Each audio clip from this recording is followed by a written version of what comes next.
যে অত্যাচার অগ্নিসংঘ চালাচ্ছে, এটা জনগণের স্পষ্ট দেখা যাচ্ছে। আজকে বলুন আপনারা, যদি একটি অস্ত্রধারীকে একটি ইট পাটকেল দিয়ে ঢেল দেওয়া হয়, তাহলে অস্ত্রধারী কি বলবে? সেই জন্য বলছি, যদি দেহের মধ্যে যদি কারো বেঁচে থাকার ইচ্ছে থাকে, তাহলে চুপচাপ 41 সাল পর্যন্তই আওয়ামী লীগ থাকবে। এইটাই আওয়ামী লীগের চ্যালেঞ্জ।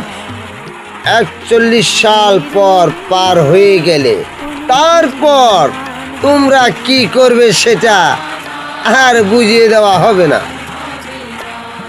আর এই দেশকে কোনো রকম রক্তাক্ত করার চেষ্টা করবি না, তাদের বাবা